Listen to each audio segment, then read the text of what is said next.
अगर जीवन में सफलता प्राप्त करनी है तो मेहनत पर विश्वास करें। किस्मत की आजमाइश तो जुए में होती है। दोस्तों, आप मेहनत करिए। नमस्कार साथियों, मैं सुनील। आप सभी दोस्तों का हमारे चैनल पे स्वागत है। ये ऑफिशियल लैंग्वेज का पार्ट 13 है। यदि आप हमारे चैनल पे नए हैं तो हमारे चैनल को सब्सक्राइब करें। चलिए दोस्तों, इन 10 प्रश्नों के क्विज को हम स्टार्ट करते हैं। प्रश्न संख्या 1 है, प्रथम राजभाषा आयोग ने अपनी सिफारिशों की रिपोर्ट राष्ट्रपति को किस सन में दी? First, official language commission reported its recommendation to the president in which order? Option है 1955, ऑप्शन 2 है 1957, ऑप्शन 3 है 1956, लास्ट ऑप्शन है 1958। दोस्तों, इसके पिछले वीडियो में हमने बताया था कि राजभाषा आयोग, प्रथम राजभाषा आयोग का गठन सन 1955 में हुआ था। तो 1955 में होने के बाद जब राजभाषा आयोग ने अपने राजभाषा संबंधित जो भी आयोग अपनी सिफारिशों की रिपोर्ट करते हैं वो राष्ट्रपति को करते हैं। लेकिन प्रथम रिपोर्ट किस सन में हुआ, सिफारिशों की प्रथम रिपोर्ट किस सन में हुआ? तो दोस्तों, इसका सही उत्तर है 1956 में हुआ था। 1956 में। ये याद रखिएगा कि प्रथम राजभाषा, ये तो हमारे दिमाग में फिट है कि राजभाषा प्रथम राजभाषा आयोग किस सन में बना? तो 1955 में बना। तो रिपोर्ट 1956 में, प्रथम रिपोर्ट जो है राष्ट्रपति को 1956 में दिया गया। तो 1956 पे हम ट्रिक कर लेंगे, ये राइट आंसर हो जाएगा 1956। प्रथम राजभाषा आयोग के अध्यक्ष कौन थे? आप सभी लोग जानते हैं कि प्रथम राजभाषा आयोग के अध्यक्ष बीजी खेर थे। चलते हैं दोस्तों अगले प्रश्न पे। प्रश्न संख्या 2, राजभाषा आयोग अपनी सिफारिशों की रिपोर्ट राष्ट्रपति को देते हैं, निम्न में से किस अनुच्छेद में उल्लेखित है? The official language commission reports its recommendation to the president in which of the following paragraph is mentioned? दोस्तों, जो भी सिफारिशें, इसके पिछले वीडियो में हम लोगों ने देखा कि जो सिफारिशें होती हैं राजभाषा आयोग की तरफ से वो राष्ट्रपति को दी जाती हैं। तो राष्ट्रपति को दी जाती हैं तो ये उल्लेखित होगा संविधान के किस अनुच्छेद में उल्लेखित है, इसे भी जानना अति आवश्यक है। तो ऑप्शन आपके सामने फ्लैश हो रहा है। ऑप्शन है 344 और सब क्लास में 1 है, और दूसरा ऑप्शन है 43 और तीसरा ऑप्शन है 344 का सब क्लास 3 है, और लास्ट ऑप्शन है 345। दोस्तों, इसका सही आंसर है 344, 344 सब क्लास 3 में ये सिफारिशों की रिपोर्ट राष्ट्रपति को दी जाती है। ये उल्लेखित है अनुच्छेद 344 के 3 में। तो 344 के 3 को सही कर देंगे, ये राइट आंसर हो जाएगा हमारा। चलते हैं दोस्तों अगले प्रश्न पे। प्रश्न संख्या 3 है, राजभाषा आयोग से रिपोर्ट मिलने के बाद, जब भी राजभाषा आयोग से रिपोर्ट मिलता है राष्ट्रपति को, उसे संबंधित है। ये मिलते जुलते प्रश्न हैं लेकिन बहुत ही इंपॉर्टेंट है। राजभाषा से संबंधित जो भी प्रश्न आते हैं ये सब प्रश्न मुख्य हैं। राजभाषा आयोग से रिपोर्ट मिलने के बाद उस रिपोर्ट को राष्ट्रपति निम्न में से किसे देते हैं? After receiving the report from the official language commission, to whom is the president given that reports? Option है संयुक्त संसदीय समिति, ज्वाइंट पार्लियामेंट्री कमेटी, वही संसदीय समिति का जो गठन होता है उसी संबंधित संसदीय समिति की संयुक्त संसदीय समिति। दूसरा ऑप्शन है प्रधानमंत्री, प्राइम मिनिस्टर, तीसरा ऑप्शन लोकसभा अध्यक्ष, स्पीकर, और लास्ट ऑप्शन है राज्यसभा अध्यक्ष, राज्यसभा स्पीकर। दोस्तों, राजभाषा आयोग राजभाषा से संबंधित जब भी रिपोर्ट राष्ट्रपति को देता है तो फिर राष्ट्रपति कहीं उसे फॉरवर्ड करते होंगे। उस रिपोर्ट को किसे देते हैं?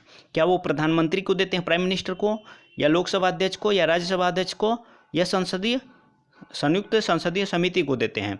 तो दोस्तों, इसका सही उत्तर होगा राष्ट्रपति उसे संयुक्त संसदीय समिति को देते हैं। जो संसदीय समिति का गठन होता है जिसमें कि 30 सदस्य होते हैं। आप सभी लोग जानते हैं कि संयुक्त संसदीय समिति में 30 सदस्य होते हैं। तो उसी समिति को राष्ट्रपति देते हैं। जब राजभाषा आयोग से उन्हें रिपोर्ट मिलती है, सिफारिशों की रिपोर्ट मिलती है, उसे देते हैं संयुक्त संसदीय समिति को। चलते हैं दोस्तों अगले प्रश्न पे। प्रश्न संख्या 4 है, किसकी अध्यक्षता में राजभाषा संबंधित प्रथम संयुक्त संसदीय समिति का गठन हुआ? किसकी अध्यक्षता में हुआ था? Under whose chairmanship the first joint parliamentary committee on official language was formed. BG Kher, आपके दिमाग में ये आ रहा होगा कि बीजी खेर हो सकता है, नहीं, बीजी खेर जो थे राजभाषा आयोग के अध्यक्ष थे। लेकिन यहाँ पूछ रहा है कि संसदीय समिति का गठन किसकी अध्यक्षता में, यानी कि संसदीय समिति का कौन अध्यक्ष था? प्रथम, फर्स्ट से मतलब है हमें कि प्रथम संयुक्त संसदीय समिति का गठन हुआ किसकी अध्यक्षता में, कौन अध्यक्ष था उस समिति का, यही इस प्रश्न में पूछना चाह रहा है। तो बीजी खेर, चूँकि ये प्रथम संसदीय समिति के अध्यक्ष नहीं थे, ये तो राजभाषा आयोग के। हमें कभी भी हड़बड़ी नहीं करना है, क्वेश्चन को ध्यानपूर्वक पढ़ना है, तब ट्रिक करना है। जल्दबाजी में कोई दोस्त बीजी खेर भी कर देंगे ट्रिक, लेकिन ऐसा नहीं करना है। बीजी खेर प्रथम राजभाषा आयोग के अध्यक्ष थे। अगर यहाँ पूछता है कि प्रथम राजभाषा आयोग के अध्यक्ष को, या पूछे कि किसकी अध्यक्षता में प्रथम राजभाषा आयोग का गठन हुआ था, तो वहाँ पे बीजी खेर इज राइट। यहाँ पूछ रहा है किसकी अध्यक्षता में राजभाषा संबंधी प्रथम संयुक्त संसदीय समिति का गठन हुआ, तो यहाँ पे राइट आंसर बीजी खेर नहीं होगा। बीजी खेर ऑप्शन में है, लेकिन बीजी खेर राइट आंसर नहीं होगा। दूसरा ऑप्शन है गोविंद बल्लभ पंत, तीसरा ऑप्शन है हरदयाल राव, और लास्ट ऑप्शन है इनमें से कोई नहीं। दोस्तों, इसका सही आंसर होगा गोविंद बल्लभ पंत। इसे राइट कर देंगे। चलते हैं दोस्तों अगले प्रश्न पे।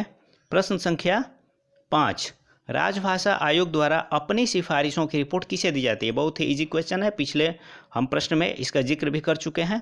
तो राजभाषा आयोग द्वारा अपनी सिफारिशों की रिपोर्ट किसे दी जाती है?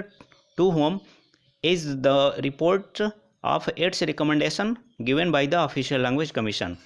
तो प्रेसिडेंट को दी जाती है, प्राइम मिनिस्टर को, स्पीकर को, या राज्यसभा स्पीकर को? तो दोस्तों, सबसे पहले तो राजभाषा आयोग द्वारा सिफारिशों की रिपोर्ट राष्ट्रपति को दी जाती है।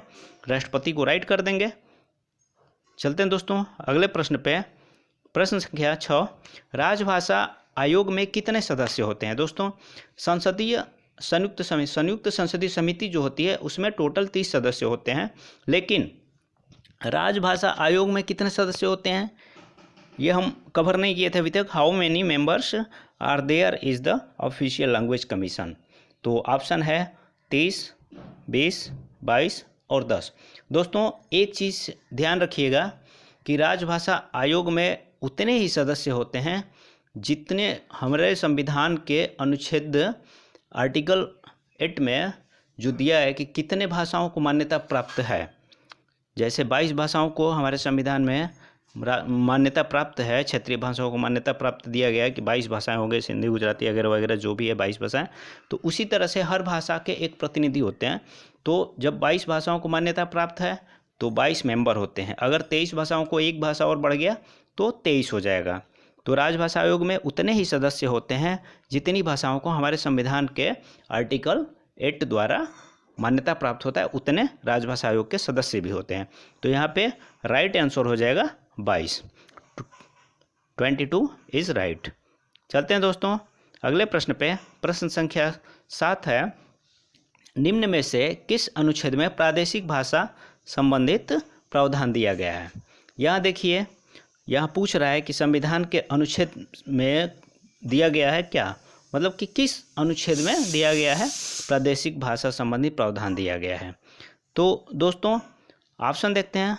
इन विच, पहले देख लेते हैं, रीड कर लेते हैं इस इंग्लिश में भी। In which of the following paragraph is the provision related to regional language? तो 343 और डैश करके है 348, यानी कि 343 से लेकर 348 तक क्या प्रादेशिक भाषा से संबंधित है? नहीं, क्योंकि 343 में तो प्रादेशिक भाषा का जिक्र ही नहीं है। ऐसे ये टैली हो जाएगा कि 343 में तो हमारे संघ की राजभाषा क्या होगी, हिंदी होगी, उसकी लिपि क्या होगी, देवनागरी होगी, ये 343 में उसका जिक्र है। तो ये तो ऑप्शन 1 हो ही नहीं सकता। तो ऑप्शन 2 देखते हैं। ऑप्शन 2 348। दोस्तों 348 ऑप्शन है, जबकि 348 में प्रादेशिक भाषा का जिक्र नहीं किया गया है।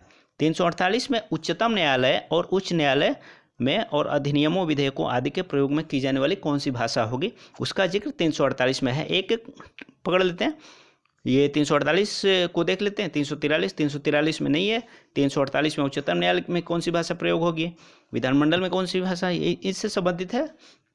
और ये हो गया तीसरा 345। दोस्तों 345 यही राइट है कि 345 से लेके 347 तक जिक्र है प्रादेशिक भाषाओं से संबंधित है।